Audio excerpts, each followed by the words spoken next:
Posledná predprázdninová schôdza sa začala nepríjemne korenisto.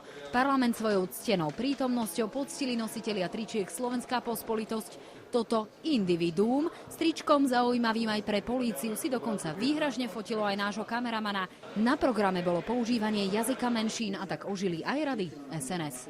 A budeme žiť vo Feldvideku a budú nás títo bastardi budú zase vyťahovať na dereše a budú nás mlátiť za to, že nevieme Otčenáš po maďarsky. Nuža po slovách Ondreja Dostála prišla na rad lahôdka pre všetkých krčmových povaľačov. Pán Slota opäť raz nesklamal. Ja sa tiež teda hanbím, že musím s takýmto človekom sedieť v jednej sále. Ďakujem. To je náš Rakcovská. Musí na teba pozerať. Je mi ľúto trochu, že tie trochu naivné nápady, že poslanci by mali fúkať, neprešli, lebo určite by bolo zaujímavé, čo by nafúkal pán Slota.